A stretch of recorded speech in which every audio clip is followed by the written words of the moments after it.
பிதாவாகிய தேவனுக்கும் ஆண்டவராகிய இயேசு கிறிஸ்துவுக்கும் இன்றும் என்றும் சதா காலங்களிலும் மகிமை உண்டாவதாக.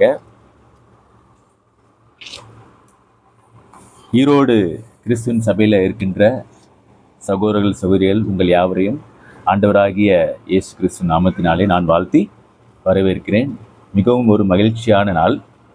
இந்த நாளில் இப்போ நம்ம ஒரு வேத வாசிப்பை நம்ம வாசித்தோம். அதாவது எபிரேயர் 11ஆம் அதிகாரத்தில் 7வது வசனத்தை நம்ம வாசிக்கும் போது, விசுவாசத்தினாலே நோவா தற்காலத்திலே காணாதவைகளை குறித்து தேவ எச்சரிப்பு பெற்று பயபக்தி உள்ளவனாகி தன் குடும்பத்தை ரட்சிப்பதற்கு பேழையை உண்டு பண்ணினான். அதனாலே அவன் உலகம் ஆக்கினைக்குள்ளானதென்று தீர்த்து விசுவாசத்தினால் உண்டாகும் நீதிக்கு சுதந்திரவாளி ஆனான். அதாவது பாருங்க, நோவாக்கு ஒரு தேவ எச்சரிப்பு கிடைத்தது. என்ன விஷயத்தை பத்தி கிடைத்தது என்று பார்க்கும்போது, அவர் காணாத ஒன்றை காணப்போகிறார் என்ற ஒரு எச்சரிப்பு அவருக்கு கிடைத்தது.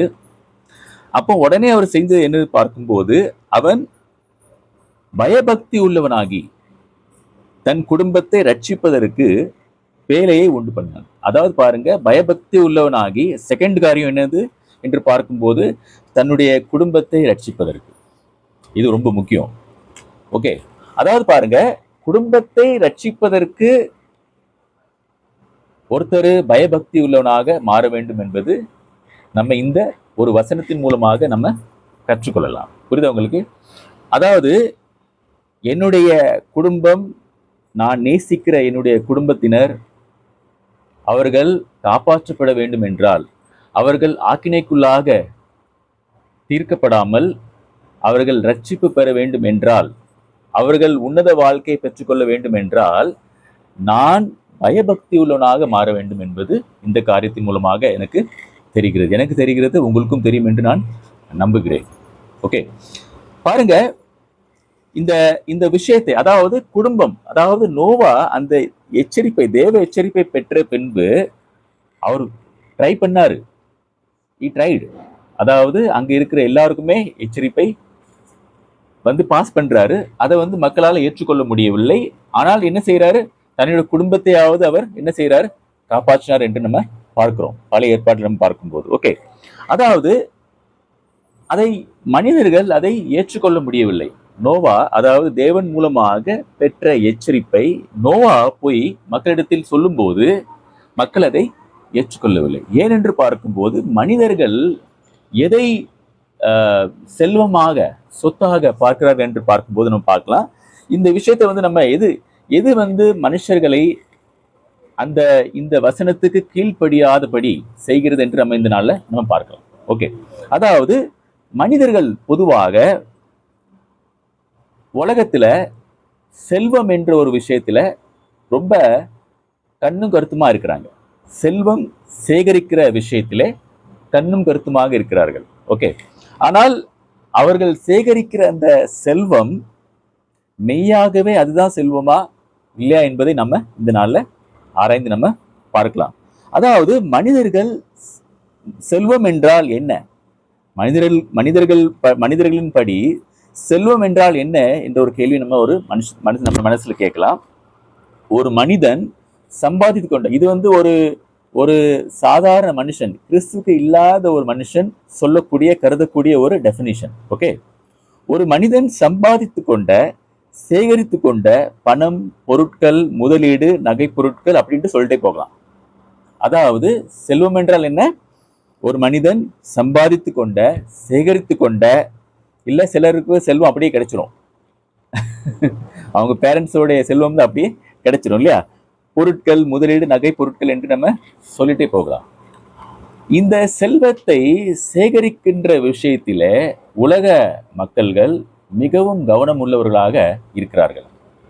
ஓகே, அன்பார்ச்சுனேட்லி, அதாவது ரொம்ப கஷ்டமான விஷயம், கிறிஸ்துவின் சபையில் இருக்கின்ற அநேகர்களும் கூட இந்த செல்வம் சேகரிக்கின்ற விஷயத்தில ரொம்பவும் கண்ணும் கருத்துமாக இருக்கிறார்கள்.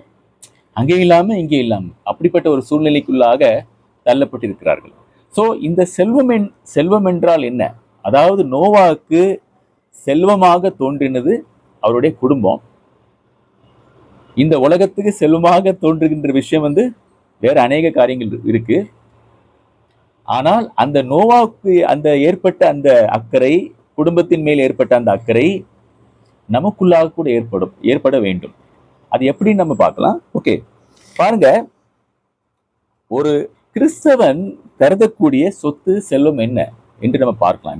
இந்த நாள்ல கிறிஸ்தவன் கருதக்கூடிய செல்வம் என்ன என்ற விஷயத்தை இந்த நாள்ல பார்க்கலாம். 3 யோவான் 1ஆம் அதிகாரம் 2வது வசனத்தை வாசிப்போம்.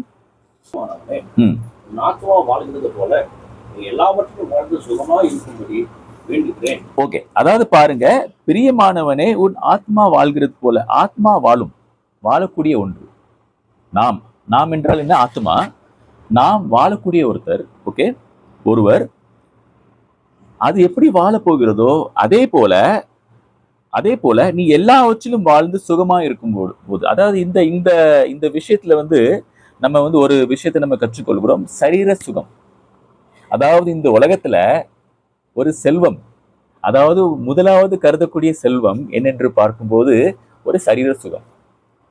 நோயற்ற வாழ்வே குறையற்ற செல்வம் என்று நம்ம தமிழ்ல படிச்சிருக்கோம். அதாவது ஒரு சரீரத்துல நோய் இல்லாம இருக்குன்னா பெரியவர், அவரு ஒரு ரிச் மேன்.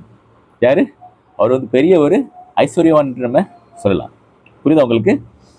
அப்போ இந்த செல்வம் நிலைத்திருக்குமா? அது ஒரு கேள்வி. அதாவது நான் ஃபர்ஸ்டா சொல்ல வேண்டிய காரியம் என்னென்று பார்க்கும்போது சரீர சுகம். இந்த சரீர சுகம் ஒரு பெரிய செல்வம் தான், ஒரு மனுஷனுக்கு பெரிய ஒரு செல்வம் தான். ஆனால் இந்த சுகம் நிலைத்து நிற்குமா என்று நம்ம பார்க்கலாம். யாக்கோபு 4ஆம் அதிகாரம் 14வது வசனம்.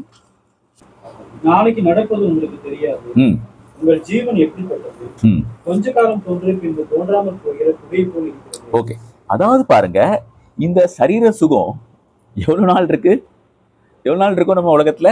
ரொம்ப குறைவான நாட்கள் மட்டுமே. அற்பமாய், அதாவது பாருங்க, ரொம்ப சொற்பமான நாட்கள் தான் இந்த செல்வம் நமக்கு கொடுக்கப்பட்டிருக்குது. நாளைக்கு நடப்பது உங்களுக்கு தெரியாது. அதாவது இந்த செல்வத்தை நாம் என்னைக்கு இழக்க போறோம்னு நமக்கு தெரியாதே. இந்த செல்வத்தை நம்ம என்னைக்கு இழக்க போறோம்னு தெரியாதே. உங்கள் ஜீவன் எப்படிப்பட்டது, கொஞ்சம் காலம் தோன்றி பின்பு தோன்றாமல் போகின்ற புகையை போல் இருக்கிறது. அதாவது இந்த செல்வம், அதாவது மனுஷங்க பாருங்க, எவ்வளவோ ஹெல்த் ஃபிட்னஸ் சென்டர்லாம் நீங்க பார்த்துருப்பீங்க ரோட்ல போகும்போது, இல்லையா? தெருவா ஜிம் சென்டர்ஸ் இருக்கு. யூடியூப்ல நீங்க பாத்தீங்கன்னா தலைவலிச்சுன்னா என்ன மருந்து சாப்பிடலாம்னா அங்க 100 வகையான ட்ரீட்மெண்ட் அங்க கொடுக்கப்பட்டிருக்கும், இல்லையா?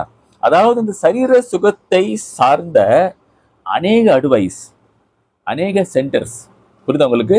நீங்க உலகத்துல நீங்க பார்க்கலாம். இந்த சரீர சுகம் அவசியம்தான். அதாவது பாருங்க, சரீர சுகம் மிகவும் அவசியமான ஒன்று. இது தேவன் நமக்கு தரக்கூடிய ஒரு செல்வமாக இது கருதப்படுகிறது. ஆனால் இந்த செல்வம் தற்காலிகமான, நிலைத்து நிற்காத ஒரு செல்வமாக இது காணப்படுகிறது. இது உண்மைதான், இல்லையா? இதுல எந்த விதமான மாற்றமும் அல்ல. சங்கீதம் 39ஆம் அதிகாரம் 4வது வசனம் 5வது வசனத்தை வாசிக்கிறேன். சங்கீதம் 39:4-5. கர்த்தாவே, நான் எவ்வளவாய் நிலையற்றவன் என்று உணரும்படி என் முடிவையும் என் நாட்களின் அளவு இவ்வளவு என்பதையும் எனக்கு தெரிவியும். இதோ என் நாட்களை 4 விரற்கடையளவாக்கினீர். என் ஆயுசு உமது பார்வைக்கு இல்லாதது போல் இருந்தது. எந்த மனுஷனும் மாயே என்பது நிச்சயம். ஓகே, அதாவது எவ்வளவு நிலையற்றவன். அதாவது இந்த சரீர சுகம் பாத்தீங்கன்னா நிலையற்ற ஒரு விஷயமாக இது காணப்படுகிறது. இது temporary. It's a temporary blessing. தேவன் நமக்கு தந்த ஆசீர்வாதங்கள்ல இது ஒரு டெம்பரரியான ஆசீர்வாதம். புரியுதா உங்களுக்கு? ஆனால் இது டெம்பரரியான ஆசீர்வாதம் இருந்தாலும் கூட மிகவும் இம்பார்ட்டண்டான, முதன்மையான இடத்தை பெற்றுக்கொள்ளக்கூடிய ஒரு செல்வமாக இது காணப்படுகிறது. அதாவது பாருங்க, எனக்கு சரீரமே ஐசியூல இருந்துட்டு நான் ஆத்மாதான் என்னால பண்ண முடியுமா? சரீர ஆரோக்கியம் மிகவும் அவசியமான ஒரு விஷயமாக காணப்படுகிறது. இரண்டாவது செல்வமாக நாம் பார்க்கும்போது, இரண்டாவது செல்வம், முதலாவதாக சரீர ஆரோக்கியம், இரண்டாவதாக நீதிமொழிகள் 16ஆம் அதிகாரத்துல 16வது வசனத்தை வாசிக்கலாம். பொன்னை சம்பாதிப்பதிலும் ஞானத்தை சம்பாதிப்பது எவ்வளவு உத்தமம், வெள்ளியை சம்பாதிப்பதிலும் புத்தியை சம்பாதிப்பது எவ்வளவு மேன்மை. ஓகே, பாருங்க, இங்க இந்த இந்த பதிலை நீங்க பார்க்கும்போது ஞானம், அதாவது பாருங்க, பொன்னை சம்பாதிப்பதிலும் ஞானத்தை சம்பாதிப்பது எவ்வளவு உத்தமம், எவ்வளவு உத்தமம். புரியுதா உங்களுக்கு? அதாவது பொன்னை விட இந்த ஞானம் வந்து நீங்க பாத்தீங்கன்னா ரொம்பவும் விலை உயர்ந்ததாக தேவவசனம் நமக்கு சொல்லுகிறது. புரியுதா உங்களுக்கு? எந்த ஒரு பொண்ணுமே இந்த ஞானத்தின் முன்பாக ஒன்றுமே இல்லை அப்படின்னு இந்த தேவவசனம் சொல்லுகிறது. வெள்ளியை சம்பாதிப்பதிலும் புத்தியை சம்பாதிப்பது எவ்வளவு மேன்மை, உத்தமம், எவ்வளவு உத்தமம், எவ்வளவு மேன்மை. அதாவது இந்த ஞானம் புத்தி என்ற ஒரு காரியம் இருக்குது பாத்தீங்களா? இது மிகவும் விலை உயர்ந்த செல்வமாக தேவனுடைய பார்வையிலே கருதப்படுகிறது. அதாவது பாருங்க, நான் சொல்றது வந்து நீங்க வந்து ஒரு கிறிஸ்தவன் பார்க்கக்கூடிய செல்வமாக கருதக்கூடிய விஷயத்தை நான் சொல்லிக் கொண்டிருக்கிறேன். உலகத்துக்குரிய விஷயமாக நான் இதை சொல்லவில்லை. புரியுதா உங்களுக்கு? அப்ப பாருங்க, இந்த அதாவது முதல்ல நம்ம சரீரத்தை பார்த்தோம், ரொம்பவும் மேன்மையான ஒரு செல்வம், தேவன் நமக்கு தந்த அந்த செல்வம், அது நிலையற்றதாக காணப்படுகிறது ஒண்ணு. அதே போல நம்ம இரண்டாவதாக நாம் பார்த்தோம் ஞானம் புத்தி என்ற ஒரு இரண்டாவது செல்வத்தை நம்ம பார்த்தோம். இதை கூட நம்ம பார்க்கலாம். இது நிலைநிறுத்தி நிற்குமா என்று நம்ம பார்க்கும்போது பிரசங்கில 9ஆம் அதிகாரத்துல 10வது வசனம், செய்யும்படி கைக்கு நேரிடுவது எதுவோ அதை பலத்தோட செய், நீ போகிற பாதாளத்திலே செய்கையும் வித்தையும் அறிவும் ஞானமும் இல்லையே. பாருங்க, அதாவது நான் இந்த உலகத்தை விட்டு, அதாவது என் ஆத்மா என்னுடைய சரீரத்தை விட்டு, தேகத்தை விட்டு புறப்படும் நாட்களுக்கு பின்பாக இந்த அறிவு ஞானம் வேலை செய்யுமா? செய்யாது. இதுவும் கூட நிரந்தரமான ஒன்றாக இந்த வசனத்தின் மூலமாக நாம் படிக்கும் போது இது நிரந்தரமான விஷயம் இல்லை, நிரந்தரமான செல்வம் இல்லை என்ற ஒரு விஷயம் நமக்கு தெள்ள தெளிவாக இங்க தெரிகிறது. அதாவது நம்முடைய அறிவு, நம்முடைய ஞானம் நம்ம எப்படி அங்க யூஸ் பண்ண போறோம், எங்க உன்னதத்தில் யூஸ் பண்ண போறோம் என்ற விஷயம் இன்னும் வெளிப்படுத்தப்படவில்லை.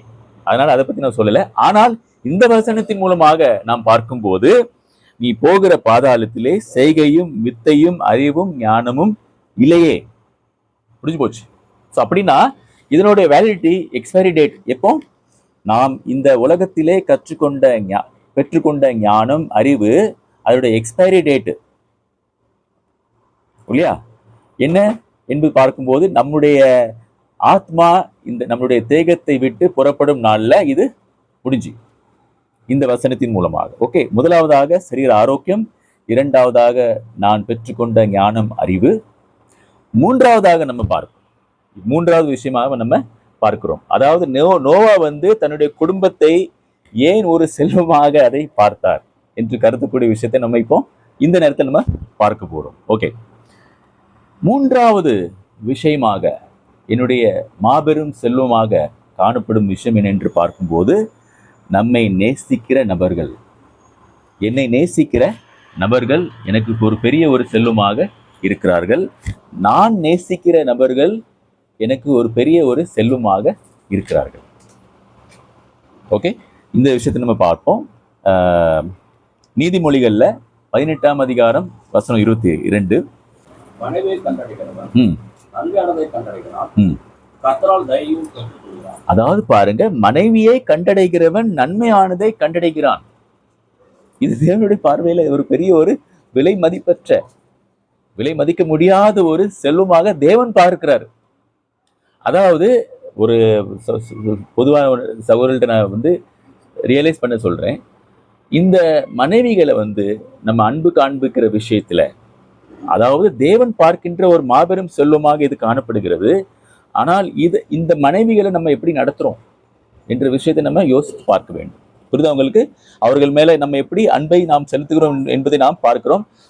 இது பாருங்க, இது வந்து மிகவும் விலை மதிக்க முடியாத ஒரு செல்வத்திலே ஒன்றாக நம்முடைய குடும்பம், நாம் நேசிக்கிற நபர்கள் என்று இந்த வசனம் நமக்கு சொல்லுகிறது. இதுல மனைவி ஒரு இடத்தை பெறுகிறார்.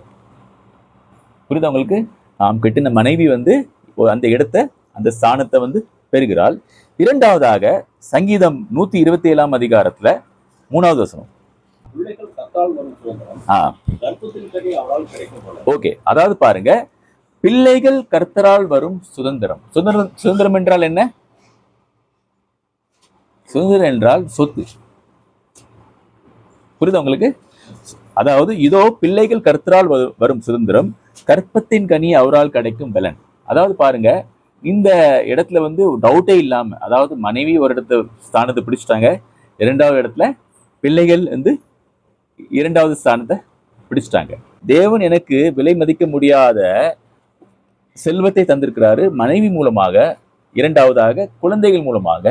இந்த இரண்டு செல்வத்தையுமே என்னால வந்து சரியாக என்னால கவனிக்க முடியல, அவங்க மேல அன்பு என்னால் காண்பிக்க முடியல, அதை வந்து என்னால் அப்ரிஷியேட் பண்ண முடியவில்லை என்றால் நான் சபையில் இருக்கின்ற விசுவாசிகளை நான் எவ்வாறு கவனிக்க முடியும்? இது வந்து நம்ம யோசித்து பார்க்கக்கூடிய ஒரு விஷயமாக இது இந்த நாளில் நம்ம யோசித்து பார்ப்போம். ஓகே, அதாவது பாருங்க, இப்ப இந்த விஷயத்துல அதாவது இந்த சொத்து நிலைத்து நிற்குமா? அதாவது இந்த சொத்து, இந்த குடும்பம் என்ற ஒரு சொத்து, தேவன் நமக்கு தந்த அந்த சொத்து நிலைத்து நிற்குமா? நிலைத்து நிற்கக்கூடிய வாய்ப்புகள் இருக்கு. அதாவது இப்ப இதுக்கு முன்பாக சொன்ன இரண்டு சொத்துகள் வந்துமே பாத்தீங்கன்னா வந்து பிரிஞ்சு போயிடும், ஒரு நாள் நம்மிடத்துல இல்லாம போயிடும். ஆனால் இந்த மூன்றாவது சொன்ன இந்த சொத்து நம்மிடத்திலே இணைந்து இருக்கக்கூடிய ஒன்றாக கருதப்படுகிறது. ஆனால் இதை இழந்துவிடக்கூடிய வாய்ப்புகள் அதிகமாக இருக்கிறது. இதை நாம் பெற்றுக்கொள்ளலாம், நம்ம ட்ரை பண்ணா நாம் இந்த தேவன் தந்த இந்த மாபெரும் இந்த செல்வத்தை நாம் பெற்றுக்கொள்ள முடியும். நாம் நினைச்சால், நம்ம முயற்சி செய்தால் இதை நாம் பெற்றுக்கொள்ள முடியும் உன்னதத்திலே. இல்லை என்றால் நாம் முழுமையாக, புரியுதா உங்களுக்கு? இதை வந்து அதாவது நமக்கு கிடைக்க முடியாத ஒரு வாய்ப்புக்குள்ளாக கூட இதை நாம் தள்ள முடியும், நம்ம நினைச்சா, இல்லையா? பாருங்க, பிரசங்கியில 8ஆம் அதிகாரம் 8வது வசனம் நான் வாசிக்கிறேன். ஆவியை விடாது இருக்கிறதற்கு ஆவியின் மேல் ஒரு மனுஷனுக்கும் அதிகாரம் இல்லை, மரண நாளின் மேலும் அவனுக்கு அதிகாரம் இல்லை, அந்த போருக்கு நீங்கி போதும் இல்லை, துன்மார்க்கரை துன்மார்க்கம் விடுவிக்க மாட்டார். எனக்கு ஒரு மறுநாள் இருக்கிறது என்றால் என்னுடைய குடும்பத்தில் இருக்கின்ற நபர்களுக்கும் கூட அந்த மறுநாள் நிச்சயம்தான். என்னுடைய மனைவியாக கூட இருக்கலாம், நான் முதல்ல போயிடலாம், இல்லை அவங்க அதுக்கப்புறம் போகலாம், இல்லை அதுக்கப்புறம் குழந்தைகள் போகலாம். அதாவது இந்த உலகத்துல நிலையாக யாருமே இங்க நிற்க முடியாது. ஒரு நாள் நான் போனா அடுத்த நாள் அவங்க போய்தான் ஆகணும். அதாவது சரீர ரீதியாக நான் பார்க்கும்போது என்னுடைய குடும்பத்தை நான் பிரியக்கூடிய ஒரு நாள் வரும். என்னுடைய குடும்பத்தை பிரியக்கூடிய ஒரு நாள் வரும், கட்டாயமா வரும். எல்லாருக்குமே இது நிச்சயிக்கப்பட்டிருக்கு, புரியுதா உங்களுக்கு? ஆனால் இதே குடும்பத்தை நாம் மறுபடியும் நம்மளால பெற்றுக்கொள்ள முடியும். இதே குடும்பத்தை நம்மால பெற்றுக்கொள்ள முடியும். அதாவது கொஞ்சம் பாருங்க, நம்முடைய மனைவிக்கோ குழந்தைகளுக்கோ நாம் நேசிக்கிற ஏதாவது ஒரு நபருக்கோ கஷ்டங்கள் வரும்போது பாடியே துடிக்குது, புரியுதா உங்களுக்கு? மனைவியோ குழந்தையோ ஏதோ ஒரு ஆக்சிடென்ட்லயோ விபத்துலயோ ஐசியில இருக்கும்போது நீங்க தூங்க முடியுமா? முடியாது, புரியுதா உங்களுக்கு? அதே மாதிரி எனக்கு ஏதாவது ஒண்ணு ஆச்சுன்னா என் மனைவிக்கு வீட்டுல போய் தூங்க முடியுமா? நிம்மதியா தூங்க முடியாது, புரியுதா உங்களுக்கு? அதாவது இப்படிப்பட்ட உறவு, இப்படிப்பட்ட சம்பந்தத்தை தேவன் ஏற்படுத்தி இருக்கிறார். இது மாபெரும் செல்வமாக இது காணப்படுகிறது. இது வந்து நம்ம ரியலைஸ் பண்ணி பார்க்கணும். அவங்க இல்லைன்னா நம்மளால வாழ முடியுமா? அதாவது உதாரணத்துக்காக சொல்றேன், ஒருத்தர் வந்து மனைவி குழந்தை இல்லை, ஒருத்தருக்கு வந்து மனைவி மேரேஜ் பண்றாரு, மனைவி குழந்தை இருக்கு, ரெண்டத்தையுமே அவங்க இழந்துட்டாரு. அதுக்கப்புறம் அவர் அந்த வாழ்க்கை வாழ்ந்து என்ன பிரயோஜனம் அப்படின்னு கூட நம்ம பார்க்கலாம், அப்படி நம்ம நினைக்கலாம், இல்லையா? அது ஒரு விதத்துல உண்மைதானே. அதாவது நீங்க யாருக்காக நீங்க வந்து வாழ்றீங்களோ அவங்களே இல்லைன்னா நீங்க என்ன செய்ய போறீங்க அதுக்கப்புறம்? புரியுதா உங்களுக்கு? இது வந்து ஒரு பெரிய ஒரு கேள்வி, இல்லையா? ரொம்ப அதுக்கப்புறம் வாழ்க்கை நீங்க வாழணும் ரொம்ப கஷ்டம். வாழலாம், ஆனா அது ரொம்ப பெரிய ஒரு கஷ்டமான ஒரு விஷயமாக இது காணப்படும். ஓகே, அப்போ இந்த நம்மை நெருங்கினவர்கள் தேவன் நமக்கு தந்த இந்த செல்வத்தை நாம் காப்பாற்றிக் கொள்ள நாம் என்ன செய்கிறோம்? அவர்களோடு உன்னதமாக நான் வாழ்வதற்காக நான் என்ன செய்கிறேன்? இதான் ஒரு பெரிய ஒரு கேள்வி. இதுதான் எபிரேயர் நம்ம 11ஆம் அதிகாரம் 7வது வசனம் வாசிச்சோம், இல்லையா? அதாவது அவர் நோவா வந்து தேவ எச்சரிப்பை பெற்று என்ன செஞ்சாரு? தன்னுடைய குடும்பத்தை காப்பாற்றினார், புரியுதா உங்களுக்கு? அந்த ஆக்கினைக்குள்ளாக என்னுடைய குடும்பம் போகக்கூடாது என்ற ஒரு முடிவை யார் எடுத்தா? நோவா எடுத்துட்டாரு. எந்த ஒரு யாருமே வந்து அந்த ஆக்கினைக்குள்ளாக போகக்கூடாது என்று நினைச்சாரு. எல்லாருக்குமே போய் ப்ரீச் பண்ணாரு. யாரும் ஏத்துக்கல. ஆனா அவங்களுடைய குடும்பம் அவருடைய அந்த அந்த பிரசங்கத்தை ஏற்றுக்கொண்டு, அந்த எச்சரிப்பை ஏற்றுக்கொண்டு அவர்கள் ரட்சிக்கப்பட்டார்கள். அதே போல நாம் பயபக்தி உள்ளவர்களாக இந்த விஷயத்தில் நாம் காணப்பட வேண்டும். அதாவது நம்ம எவ்வளவோ எச்சரிப்பை நாம் பெற்றுக்கொண்டிருக்கிறோம். தேவ ஆலோசனை மூலமாக, பைபிள் ஸ்டடி மூலமாக. இந்த விஷயத்திலே நான் எப்படிப்பட்டவர்களாக இருக்கிறோம்? நாம் மாறி இருக்கிறோமா? ஒரு கிறிஸ்தவனுக்கும் ஒரு நான் கிறிஸ்டியனுக்கும் நீங்க டிஃபரன்ஸ் பார்த்தீங்கன்னா ஒண்ணுமே இல்லை. Very unfortunate. நீங்க வெளியே போனீங்கன்னா பஸ்ல ஒரு கிறிஸ்டியன் ஆளா இருந்தா கூட கோவப்படுவாரு. யாராச்சும் காலை வந்து மிதிச்சிட்டா திட்டுவாரு வெளியே. இன்னும் ஏன்னா யாரும் பார்க்கல இனியா. புரியுது உங்களுக்கு? அதே மாதிரி நான் கிறிஸ்டியன்ஸ் கூட அதே மாதிரி தான் செய்யறாங்க. பக்கத்து வீட்டில் யாராச்சும் வந்து உங்களை வந்து திட்டா நம்மளும் மறுபடியும் திட்டிடுவோம். அதாவது ஒரு கிறிஸ்டியன்ஸ்க்கும், அதாவது ஒரு கிறிஸ்துவ அல்லாதவனுக்கும் பார்த்தீங்கன்னா வித்தியாசமே ரொம்ப இல்லை. அதாவது வந்து ஒரு ஏதோ ஒரு ஒரு ஒரு ஃபார்மாலிட்டிக்காக நம்ம வந்து ஒரு கிறிஸ்டியன்ஸாக வாழ்றோம் அப்படிதான் தெரியுது அநேக காரியங்கள்ல. அதாவது பாருங்க, அடியனும் கூட ஸ்டார்டிங்ல வந்து நான் கிறிஸ்துவை நான் ஏற்றுக்கொண்ட பின்பு ஒரு வருஷம் ரொம்ப பயந்து வாழ்ந்துட்டு இருந்தேன். ஏதாச்சும் தப்புன்னா பயமா இருக்கும். இது பண்ணக்கூடாது இல்லையா? அதுக்கப்புறம் என்னாச்சு, கொஞ்சம் ரொம்ப பீக்ல வந்தேன். அதாவது ரொம்ப பக்தி உள்ளவனாக ஒரு சர்ச்சில் வந்து ரொம்ப ஒரு ஆக்டிவ் மெம்பரா வந்தேன். ஒரு 2-3 வருஷம் ரொம்ப ஃபுல் ஃபோர்ஸ்ல இருந்தேன். திருப்பி அப்படியே அந்த காத்து இறங்கிட்டு டயர் பஞ்சர் ஆன மாதிரி அப்படியே இறங்கிட்டு. ஏன்னு பார்க்கும்போது நம்ம வந்து மற்றவங்களையே பார்த்துட்டு இருக்கோம். இவர் ஒழுங்கா, இவர் பண்ணாத அட்டூழியமா. சபையில கூட நம்ம வந்து பார்க்கும்போது எப்படி உலகத்தார நம்ம பார்க்கிறோம், அதே போலதான் சபையில இருக்கிற ஒவ்வொரு விசுவாச குடும்பத்தாரையும் நம்ம பார்க்கிறோம். இது வந்து பெரிய ஒரு டிமோட்டிவேஷன் ஃபேக்டராக இருக்கு. நம்மை வருத்தப்படுத்தக்கூடிய ஒரு விஷயமாக இருக்கிறது.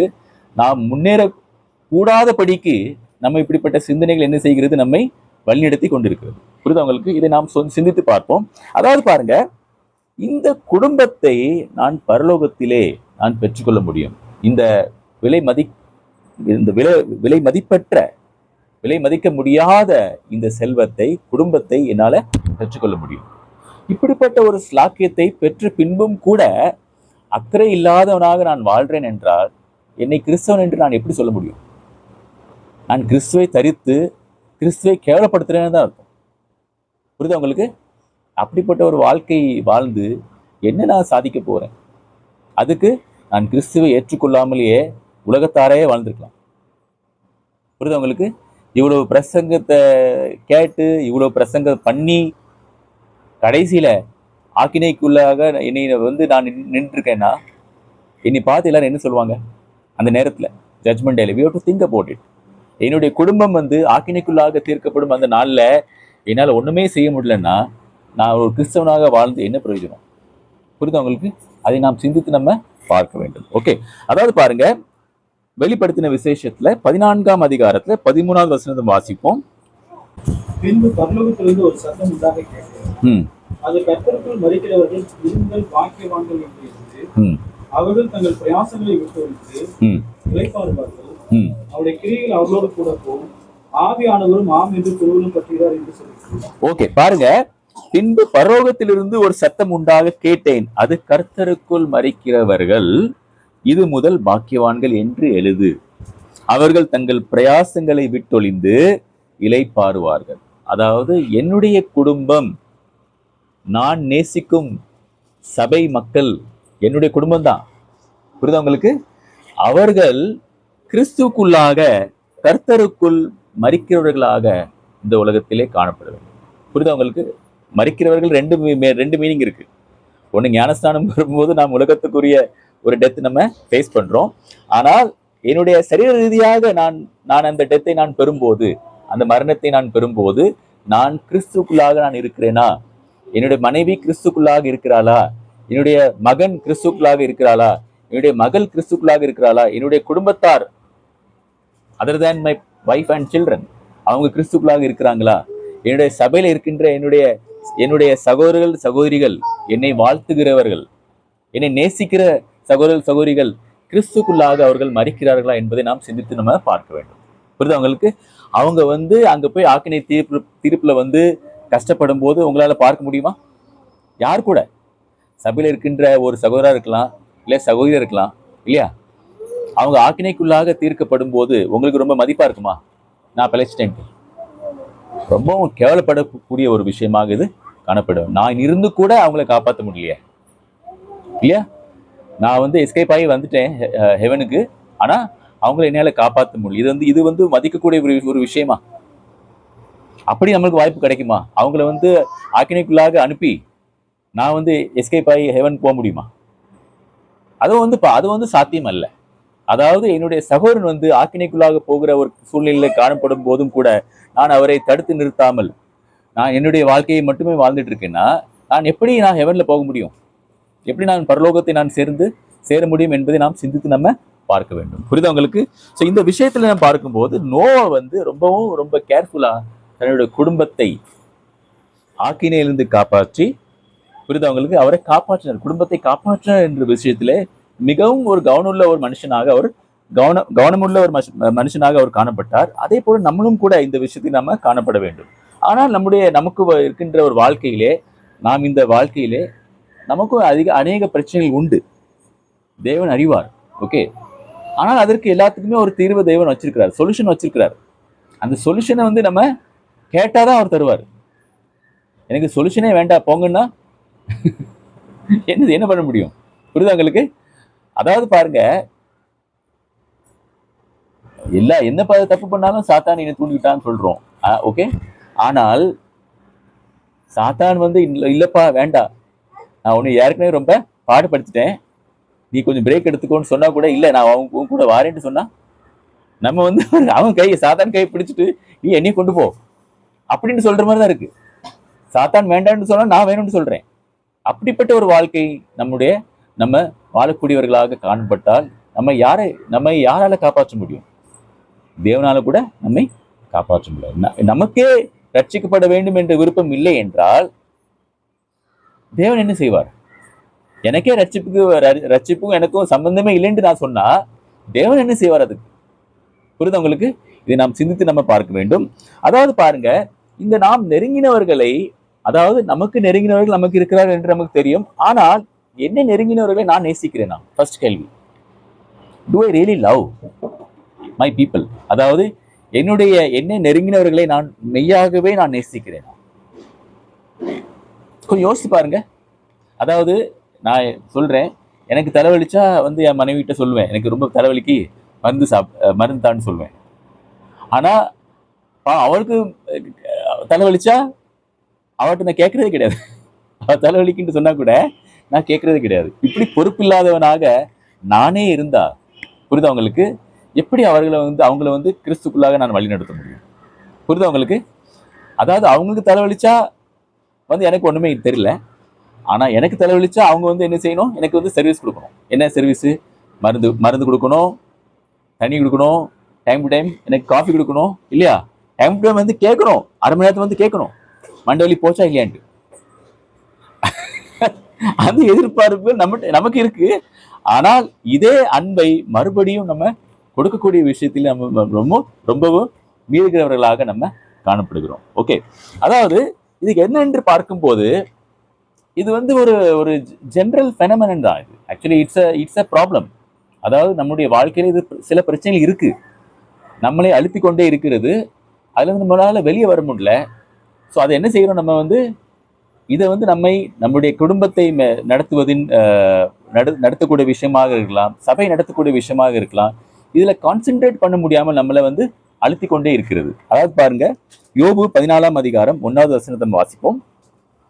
ஸ்திரீயிடத்தில் பிறந்த மனுஷன் வாழ்நாள் குறுகினவனும் சஞ்சலம் நிறைந்தவனுமாய் இருக்கிறான். ஓகே, இட்ஸ் a பேசிக். அதாவது இது வந்து ஒரு காமன் பிரச்சனை, எல்லாருக்குமே பிரச்சனை தான். அதாவது ஸ்திரீயிடத்தில் பிறந்தவனாக கூட இருக்கலாம், பிறந்தவளாக கூட இருக்கலாம். எப்படின்னா பாருங்க, ஸ்திரீயிடத்தில் பிறந்த மனுஷன் வாழ்நாள் குறுகினவனும் சஞ்சலம் நிறைந்தவன். வாழ்க்கையில பாத்தீங்கன்னா சஞ்சலத்துக்கு மேல சஞ்சலம், சஞ்சலத்துக்கு மேல சஞ்சலம், பிரச்சனைக்கு மேல பிரச்சனை, அதாவது ஓயாத பிரச்சனை, சஞ்சலம் நிறைந்த ஒரு நிலையில மனுஷன் இருக்கிறான். Is not at piece. அவன் சமாதானமான நிலையிலே இருக்க வாய்ப்பே இல்லை. அப்படிதான் இந்த வசனம் சொல்லுது இல்லையா? அதாவது தேவன் சொல்ற வசனத்தை நம்ம கீழ்ப்படிஞ்சு ஆகணும். அதாவது அவர் சொல்றாருன்னா அது கரெக்டா தான் இருக்கும் இல்லையா? ஓகே, அதாவது இட் இஸ் வெரி டிஃபிகல்ட். அதாவது ஒரு சஞ்சலம் நிறைந்த ஒரு மனுஷனால எப்படி நார்மலா ஆக்ட் பண்ண முடியும்? அதாவது ஒருத்தர் ப்ரெஷர்ல இருக்கிறாருன்னா எப்படி அவரால் வந்து நார்மலா வந்து பிஹேவ் பண்ண முடியும்? ஒரு கேள்விக்குரிய ஒரு விஷயம் தான். ஒரு சஞ்சலம் மனுஷனுடைய வாழ்க்கையில வரும்போது நம்ம என்ன செய்யணும் நமக்கு தெரியாது. புரியுது உங்களுக்கு? இப்படிப்பட்ட ஒரு ஒரு ப்ராப்ளம் இருக்கு ஆக்சுவலி.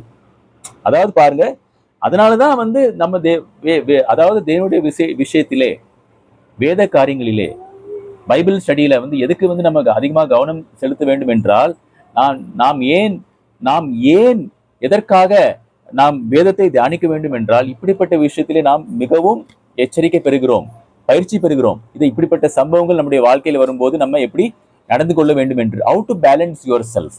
ஓகே, அதாவது என்னுடைய வாழ்க்கையிலே சஞ்சலம் இருக்கதான் செய்யும், ஆனாலும் கூட how should I shape my self. புரியுது உங்களுக்கு? இந்த விஷயம் நீங்க பார்த்தீங்கன்னா இது அதாவது வேத வசனங்கள் மூலமாக அநேக இந்த ஆலோசனைகள் நாம் வேதத்திலிருந்து நம்ம பெற முடியும். Okay, so how to shape my self. அதாவது சஞ்சலம் நிறைந்த ஒரு சூழ்நிலையிலே எவ்வாறு நான் என்னுடைய கட்டுப்பாட்டுக்குள்ளே நான் வைக்க முடியும். How should I manage my self. Okay, இந்த ஒரு விஷயத்தை நாம் அறிந்தவர்களாக இருக்க வேண்டும். இரண்டாவதாக யாக்கோபுல 3ஆம் அதிகாரம் வசனம் 1-2. சகோதரர்களே, அதிக ஆக்கினை அடைவோம். அநேகர் போதகராக இருக்கிறார்கள். நாம் எல்லாரும் அநேக விஷயங்களையும் தவறுகிறோம். ஒருவன் சொல் தவறாதவனானால் அவன் பூரண புருஷனும் தன் சரீரம் முழுவதையும் கடிவாளத்தினால் அடக்கிக் கொள்ளக்கூடியவனுமாய் இருக்கிறான். அதாவது என் சகோதரரே, அதிக ஆக்கினை அடைவோம் என்று அறிந்து உங்களில் அநேகர் போதகராக இருப்பீர்களாக. அதாவது போதகராக ஆகாதீங்க அப்படின்ட்டு வசனம் சொல்லுகிறது. அப்படிப்பட்ட ஒரு இங்க இருக்கு. அதாவது பாருங்க, மனுஷன் வந்து எந்த ஒரு மனுஷனும் நீங்க பார்க்கும்போது அதாவது அநேக விஷயத்திலே வந்து தவறுகிறார்கள். அதாவது 2வது வசனம் சொல்லுகிறது. அதாவது பாருங்க, நாம் எல்லோரும் அநேக விஷயங்களிலே தவறுகிறோம். ஒருவன் சொல் தவறாதவனானால் அவன் பூர்ண புருஷனும் தன் சரீரம் முழுவதையும் கடிவாளத்தினாலே அடக்கி கொள்ளக்கூடியவனுமா இருக்கிறான். அதாவது பாருங்க, நம்ம வந்து முதலாவதாக சஞ்சலம் நிறைந்த ஒரு மனுஷன், இரண்டாவதாக தவறுகள், அநேக விஷயங்களிலே தவறுகளை செய்யக்கூடிய ஒரு சுபாவம் உடையவனாக மனுஷன் காணப்படுகிறான். புரியுதா உங்களுக்கு? there are 2 points. ஓகே, அதாவது இந்த ரெண்டு விஷயமே நீங்க பாத்தீங்கன்னா மனுஷனுடைய வாழ்க்கையிலே காணப்படுகிறது. ஆனால் இப்படியே தொடர்ந்து கொண்டே இருக்க வேண்டுமா அவர் வசனம் சொல்லுகிறா? இல்லை. ஓகே, அப்படின்னா அந்த மனுஷன் வந்து பூர்ண புருஷன் ஆக வேண்டும் என்பது தேவனுடைய சித்தம். தன் சரீரம் முழுவதையும் கடிவாளத்தினாலே அடக்கிக் கொள்ள வேண்டும் என்று கூட இந்த வேதவசனம் நம்மை வலியுறுத்துகிறது. புரியுதா உங்களுக்கு? அதாவது you should control your sense. அதாவது முதலாவதாக try to balance your self. அதாவது என்னை ஒரு நல்ல ஒரு நிலைக்குள்ளாக என்னை நான் கட்டுப்பாட்டுக்குள்ளாக நான் என்னை வைக்க வேண்டும். இரண்டாவதாக நான் செய்கின்ற தவறுகளை நான் செய்யாமல் அதை ஒரு கண்ட்ரோல் லிமிட்ல கொண்டு வர வேண்டும். அதாவது நான் செய்யக்கூடிய தவறுகளை நான் மறுபடியும் செய்து கொண்டே இருந்தால் அப்போ அவரால் வந்து மற்றவங்களுக்கு அட்வைஸ் சொல்லக்கூடிய ஒரு நிலை அவருடைய வாழ்க்கையில காண முடியாது. அதாவது பாருங்க, ஒரு உதாரணத்துக்கு இப்போ நான் வந்து மொபைல் யூடியூப்ல வந்து நான் 4 hours நான் யூடியூப்ல வந்து நான் வந்து என்டர்டெயின்மெண்ட் பார்க்குறேன், வீடியோ நான் பார்த்துட்டு இருக்கேன். அப்படி இருந்துட்டு என் மகன் வந்து ஒரு ஜஸ்ட் 1/2 hour கூட யூடியூப்ல வந்து உட்காந்து என்டர்டெயின்மெண்ட் அதாவது வீடியோ பார்த்தா நான் அவனை ஸ்டாப் பண்ணா அதை கேட்பான் அவன்? புரியுது உங்களுக்கு? சொல்ல மாட்டான் அவன். he will not tell you. அதாவது நீங்க 4 மணி நேரம் நீங்க டைம் வேஸ்ட் பண்றீங்களே, அப்போ நான் 1/2 hour டைம் வேஸ்ட் பண்ணா என்ன அப்படின்னு மனசுக்குள்ள அவன் சொல்லிக்கிடுவான். அதே மாதிரி அதாவது பாருங்க, நான் வந்து ஒருத்தர்கிட்ட வந்து நீங்க சரியா நடந்து கொள்ளணும்னு சொல்லும் போது முதலாவது அவர் கேட்க வேண்டிய கேள்வி, நீங்க இந்த விஷயத்த நீங்க பெர்ஃபெக்டா இருக்கிறீங்களா? புரியுதா உங்களுக்கு? அதாவது நானே ஒரு விஷயத்துல பெர்ஃபெக்டா இல்லாம இன்னொருத்தரை போய் நான் அட்வைஸ் பண்றேன்னா இது வந்து கூடாத காரியம். அந்த மனுஷன் மாறுவானா? கூடாத காரியம். ஓகே, ஸோ அதனால பாருங்க, முதலாவதாக இந்த சஞ்சலம் நிறைந்த ஒரு கண்டிஷன் நம்முடைய வாழ்க்கையில காணப்படுகிறது. இதுல நம்ம வந்து இதை நம்ம ஏற்றுக்கொள்ள வேண்டும். இரண்டாவதாக we need to control our sins. அதாவது நாம் தவறுகள் செய்கின்ற அந்த நிலையிலிருந்து கொஞ்சம் கொஞ்சம் கொஞ்சமாக நம்ம அந்த தவறுகளை நாம் நிறுத்தி கொண்டே இருக்க வேண்டும். ஓகே, அப்ப பாருங்க, இந்த தவறுகள் பாருங்க, இந்த தவறுகள் கூட 2 விதமாக இருக்கிறது. அதாவது பாருங்க, நோவா வந்து பயபக்தி உள்ளவனா ஆனான். முதலாவது செஞ்ச காரியம் என்ன? தேவ எச்சரிக்கை பெற்ற பின்பு பயபக்தி அவருடைய வாழ்க்கையிலே காணப்பட்டது. ஒருத்தருக்கு பயபக்தி வர வேண்டும் என்றால் என்ன செய்யணும்? மாறணும். புரியுதா உங்களுக்கு? நான் மாறினாதான், அதாவது எனக்கு பயபக்தி இருக்குன்னு சொன்னா, தேவ வசனம் சொல்றபடி நான் செய்கிறேன் என்றால் எனக்குள்ளே பயபக்தி இருக்கு என்று அர்த்தம். அப்படி என்றால் நான் மாற வேண்டும். நான் உலகத்தாராக நான் காணப்பட கூடாது என்ற விஷயத்தை நாம் தெரிந்து கொள்ள வேண்டும். அதாவது பாருங்க, 2 விதமான பாவம் மனுஷன் செய்யறான். ஒரு பாவம் எப்படின்னு பார்க்கும்போது, ஒரு பாவம் மற்றவர்களை பாவத்துக்குள்ளாக தூண்டுகிறது. 2வது பாவம் அவன் சரீரத்துக்குள்ளே பண்றான், ஆனா மற்றவங்களுக்கு தெரியாது. புரியுது உங்களுக்கு? 2 பாவமே பாவம் தான், ஆனா ரொம்ப மக்களை பாதிக்கக்கூடிய, அதாவது மற்றவர்களை பாதிக்கக்கூடிய பாவம் ரொம்ப மோசம் இல்லையா? அதாவது புரியுது உங்களுக்கு? நான் செய்கின்ற பாவத்தின் மூலமாக மற்றவர்கள் பாதிக்கப்படுகிறார்கள் என்றால் தட் இஸ் மோர் சிவியர். நானும் கெட்டு, என்னை நம்பியிருக்கிறவங்களும் கெட்டு, சபையும் கெட்டு, எல்லாத்தையும் கெடுத்துட்டேன்னா தேவன் என்னை விடுவாரா? அப்படிப்பட்ட சூழ்நிலையில் நம்ம காணப்படக்கூடாது. அதாவது பாருங்க, ஒருத்தர் வந்து அநேக விஷயங்களிலே தவறு செய்கிறார், தவறுகிறோம் என்று வசனம் சொல்லுகிறது. பாருங்க, அதாவது 2 விதமான தவறு. ஒண்ணு வந்து அவருக்குள்ளே செய்கின்ற தவறுகள் ஒண்ணு, மற்றவர்களுக்கு தெரியாத ஒரு தவறு. 2வது தவறு வந்து என்ன என்று பார்க்கும்போது மற்றவர்களை தூண்டக்கூடிய தவறுகள், கெடுக்கக்கூடிய தவறுகள். ஓகே, இந்த 2 விஷயத்துமே நம்ம மாறணும். எனக்கு சரீரத்துக்குள்ளே நான் செய்கின்ற தவறுகள் கூட நான் செய்யக்கூடாது ஒண்ணு. 2வதாக நான் மற்றவர்களுக்கு நான் விரோதமாக செய்கின்ற தவறுகள் கூட நான் செய்யக்கூடாது. ஒரு உதாரணத்துக்காக சொல்றேன். ஒருத்தர், இப்போ நீங்க வந்து 10 பேர் வரீங்கன்னு நினைச்சுக்கோங்க சபையில. ஒருத்தர் வந்து லேட்டா வராரு, ஒருத்தர் வந்து ஆராதனைக்கு லேட்டா வராரு. மற்றவங்களுக்கு லைசன்ஸ் கிடைக்குதா இல்லையா லேட்டா வர்றதுக்கு? அதாவது பாருங்க, ஒருத்தர் லேட்டா வந்துட்டாலே வந்து மற்றவங்கள பாவத்துல துணிட்டாருன்னு அர்த்தம். அதாவது நான் மற்ற நாள், அதாவது அடுத்த சகோதரிகள் வந்து அடுத்த நெக்ஸ்ட் வர்ஷிப்ல வந்து அவங்க லேட்டா வர்றதுக்கு வாய்ப்புகள் அதிகமாக காணப்படுகிறது, ஒருத்தர் லேட்டா வர்றதால. இது கூட பாவம் தானே? அதாவது நான் செய்கின்ற அந்த மீறுதலின் நிமித்தம் மற்றவர்கள் லேட்டா வரணுமா? என்ன பார்த்து மற்றவங்க கெட்டு போயிடுவாங்க. இது நிச்சயமாக நடக்கக்கூடிய ஒரு விஷயம்தான். இந்த விஷயத்தில் நாம் கவனமாக காணப்பட வேண்டும்.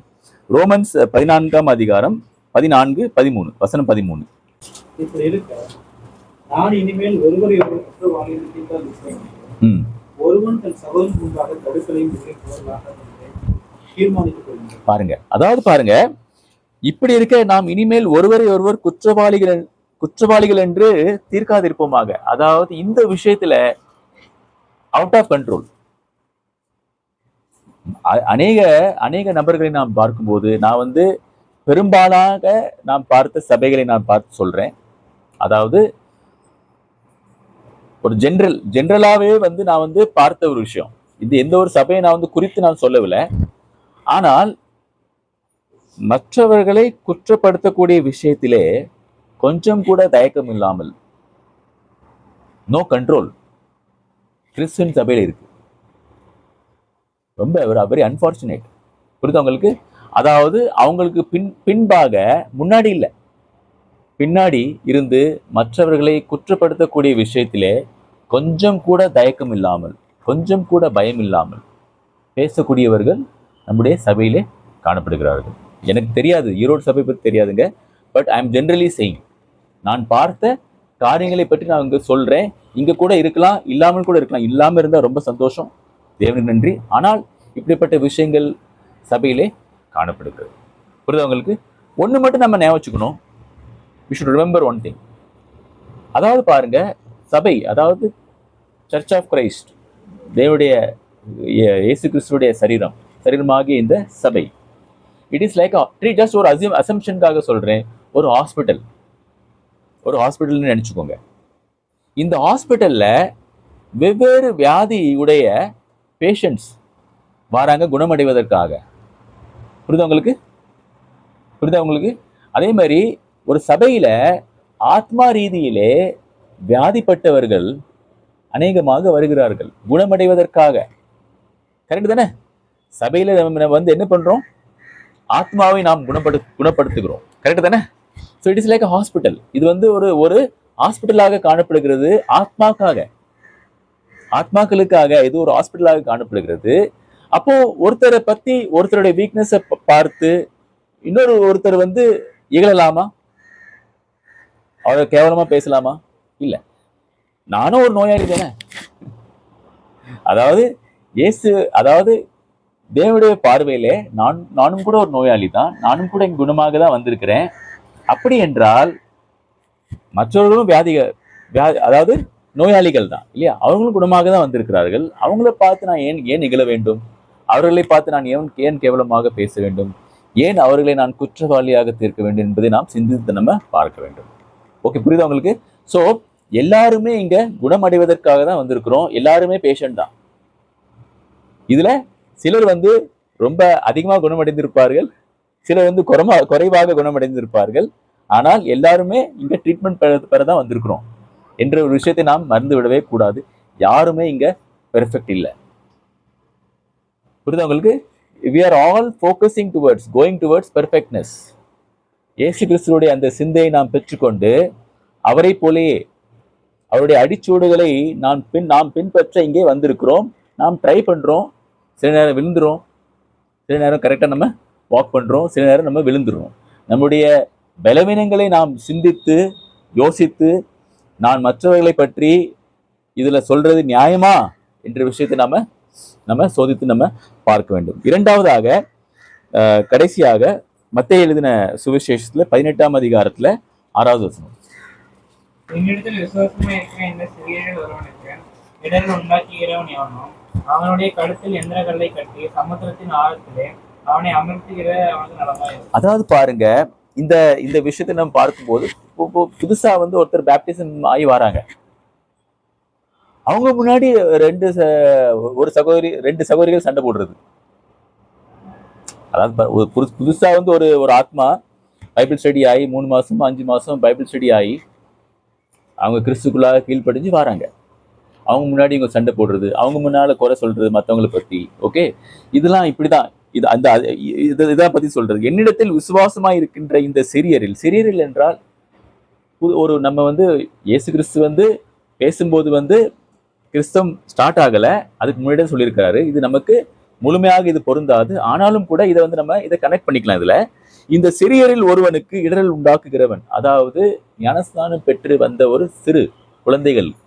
ஓகே, அவங்களுக்கு இடரல் உண்டாக்குகிறவன் எவனோ அவனுடைய கழுத்தில் எந்திரக்கல்லை கட்டி சமுத்திரத்தின் ஆழத்திலே அவனை அமிழ்த்துகிறது அவனுக்கு நலமா இருக்கும். அதாவது பாருங்க, இயேசு கிறிஸ்துடைய பார்வையில இப்படிப்பட்ட விஷயம் மற்றவர்களை குற்றம் சாட்டுகின்ற விஷயமாக இருக்கலாம், மற்றவர்களை பாதிக்கூடிய விஷயமாக இருக்கலாம். இப்படிப்பட்ட விஷயம் நம்ம தயவு செய்து நம்ம செய்ய வேண்டாம். அதாவது பாருங்க, 2 பேர் ஒரு சபையில வந்து 2 பேர் ரொம்ப ஆக்டிவா இருப்பாங்க, ஆத்மாதாய காரியங்கள் ரொம்ப கரெக்டா இருப்பாங்க. மீதி எல்லாரையும் பாத்தீங்கன்னா தூங்கிட்டு தான் இருப்பாங்க. இந்த விஷயத்துல வந்து கவனமே செலுத்தாம இருப்பாங்க. கடைசியாக நம்ம 6 மாசம் 7 மாசம் 8 மாசம் கழிச்சு பார்க்கும்போது அந்த 2 பேர்ல ஒருத்தர் போயிடுவார். எங்க டவுன் ஆயிடுவார். அவருக்கு திருப்பி குளுக்கோஸ் ஏற்றி நம்ம அவருக்கு குளுக்கோஸ், அதாவது ஒருத்தரை பார்த்து இன்னொருத்தர் கேட்டு போயிடுறாங்க. அப்ப பாருங்க, அதாவது என்னுடைய நடவடிக்கைகளை பார்த்தே மற்றவங்க கெட்டு போயிடறாங்க. அப்படிப்பட்ட சூழ்நிலைக்குள்ளாக நாம் வாழ்றோமா? ஒரு சாதாரணமான ஒரு வாழ்க்கை, அதாவது ஒரு உலகத்துக்குரிய ஒரு வாழ்க்கை நம்ம வாழ்ந்து கொண்டிருக்கிறோமா என்பதை நாம் சிந்தித்து பார்க்க வேண்டும். அதாவது பாருங்க, ஒரு கிறிஸ்துக்குள்ளே ஒருத்தர் வந்திருக்கிறாருன்னா, ஒரு கிறிஸ்துவை அணிந்தவன், இயேசு கிறிஸ்துவுடைய சிந்தை எனக்குள்ளாக காணப்பட வேண்டும், இயேசு கிறிஸ்துவுடைய அடிச்சூடுகளை நான் பின்பற்ற வேண்டும் என்ற ஒரு குறிக்கோளோடு நம்ம வாழ வேண்டும். புரியுதவங்களுக்கு? அப்ப பாருங்க, அதாவது இயேசு கிறிஸ்துவோடைய அந்த சிந்தை நமக்குள்ளே காணப்பட்டால், அவருடைய அடிச்சூடுகளை நாம் பின்பற்றுகிறோம் என்றால், நம்முடைய குடும்பத்தை காப்பாற்றுகின்ற விஷயத்திலே விலை மதிக்க முடியாத அந்த செல்வத்தை நம் தேவன் நமக்கு தந்திருக்கிறார் குடும்பத்தின் மூலமாக, இல்லையா?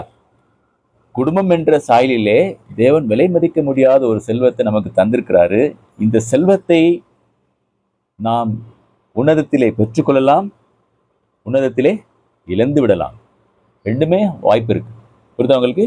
இந்த விஷயத்திலே, அதாவது நான் மாறாமலே என்னுடைய குறைச்சல்கள், என்னுடைய வாழ்க்கையிலே மாற்றமே இல்லாமல், கிறிஸ்தவம் என்ற கிறிஸ்துவுடைய அந்த குணாதிசயங்கள் என்னுடைய வாழ்க்கையிலே காணப்படாமல், கிறிஸ்துவை நான் பின்பற்றாமல், கீழ்ப்படியாமல், அதே பாவத்தை நான் செஞ்சு செஞ்சு செஞ்சு செஞ்சு செஞ்சு நான் என்ன செய்கிறேன்? மற்றவர்களை சோகப்படுத்துகிறேன், மற்றவர்களை பலவீனமாக்குகிறேன். அப்படிப்பட்ட ஒரு வாழ்க்கையை நாம் வாழ்ந்து கொண்டிருக்கிறோமா என்பதை நாம் சிந்தித்து நம்ம பார்க்க வேண்டும். எதுக்காக நான் சொல்றேன் என்று பார்க்கும்போது, நான் பேப்டிசம் ஆகி ஒரு 14, 12, 13 வருஷம் ஆச்சுங்க. எனக்கு கூட இப்படிப்பட்ட சேலஞ்சஸ் ரொம்ப வருது. அநேக நேரத்தில் நான் சோர்வடைகிறேன். ஏன்னு பார்க்கும்போது, என்னுடைய இயற்கை மற்றவர்களை பார்க்கக்கூடிய நான் பார்க்க வேண்டியது இயேசு கிறிஸ்துவ, ஆனாலும் கூட என்னுடைய கவனம் எங்க போகுது? மற்றவர்களை நோக்கி போகுது. மற்றவர்களை நோக்கி பார்க்கும்போது என்ன ஆகிறேன்? பலவீனம் அடைகிறேன். இவங்க செஞ்சா நான் ஏன் செய்யக்கூடாது? இப்படிப்பட்ட ஒரு சிந்தனை நம்முடைய வாழ்க்கையில காணப்படுது. புரியுதா உங்களுக்கு? ஒருத்தரை பார்த்து தான் இன்னொருத்தர் கேடுறாங்க. அப்படி என்றால் என்னை பார்த்து மற்றவர்கள் கெட்டு போகக்கூடாது என்ற ஒரு நோக்கம் நம்முடைய வாழ்க்கையில தேவை. டெஃபினட்டாவே நான் சொல்றேன், இது 100% பாசிபிள், 100%. இதுல எந்த விதமான சந்தேகமே இல்லை. என்னுடைய நடவடிக்கைகளை பார்த்து மற்றவர்கள் திருந்தலாம், இல்ல கெட்டு போகலாம். புரியுதா உங்களுக்கு? அதாவது என்னுடைய குடும்பத்தை நான் காப்பாற்ற வேண்டும் என்றால், ஆக்கினைக்குள்ளாக அவர்கள் தீர்க்கப்படாமல் உன்னத வாழ்க்கை அவர்கள் பெற்றுக்கொள்ள வேண்டும் என்றால், நான் மாற வேண்டிய ஒரு கட்டாயத்துக்குள்ளாக இருக்கிறேன். ஏனென்று பார்க்கும்போது, என்னுடைய இந்த உலக வாழ்க்கையிலே என்னுடைய சோதனைகள், என்னுடைய வேதனைகள் எல்லாம் தாங்கி அவர்களும் என்னோடு சேர்ந்து தாங்கி கொண்டு இருக்கிறார்கள். நான் ஃபெயில் ஆகும்போது, நான் விழும்போது அவர்களும் விழுகிறார்கள். என்னுடைய வேதனை அவர்களும் கூட தாங்கி கொண்டிருக்கிறார்கள் என்று பார்க்கும்போது, அவர்களை உயர்த்துகின்ற விஷயத்திலே நான் மிகவும் கவனமுள்ளவனாக காணப்பட வேண்டும். எவ்வாறு அந்த நோவா பக்தியுள்ளனாகி என்ன செஞ்சாரு? தன்னுடைய குடும்பத்தை எவ்வாறு காப்பாற்றினாரோ, அதே போல ஒவ்வொரு கிறிஸ்தவர்களுமே பார்க்கும்போது, அதாவது இது மனைவியாக கூட இருக்கலாம், குழந்தைகளாக கூட இருக்கலாம், you have to take initiative. அதாவது என்னுடைய மகன் சொல்லும்போது, ஒரு உதாரணத்துக்காக சொல்றேன், நான் ஈவினிங் பைபிள் ஸ்டடி நான் நடத்த வீட்டில் என்னுடைய மகன் ரிமைண்ட் பண்ணும்போது எனக்கு ரொம்ப சந்தோஷமான ஒரு விஷயமாக இது காணப்படும் போது, at least one should take lead. ஒரு குடும்பத்தில் ஒருத்தங்க யாராச்சும் லீடு எடுத்தே ஆக வேண்டும், இனிஷியேட்டிவ் எடுத்தே ஆக வேண்டும். அப்படி இருந்தாதான் அந்த குடும்பத்தை காப்பாற்ற முடியும். ஓகே, இந்த விஷயத்தின் மூலமாக நாம் என்ன கற்றுக்கொள்கிறோம் என்று பார்க்கும்போது, இந்த செல்வம், அதாவது தேவன் தந்த விலை மதிக்க முடியாத ஒரு 3 செல்வத்தை நாம் இந்த நாளில் பார்த்தோம். ஓகே, இதுல 2 செல்வம் தற்காலிகமாக நம்மிடத்தில் கொடுக்கப்பட்டிருக்கிறது. 3வது செல்வம் நம்ம நிரந்தரமாக நாம் பெற்றுக்கொள்ள முடியும். இப்பவும் இருக்கு, உன்னதத்திலும் நம்ம பெற்றுக்கொள்ள முடியும். பொறுமையாக கேட்ட உங்கள் யாவரையும் தேவன் தாமே ஆசீர்வதிப்பாராக.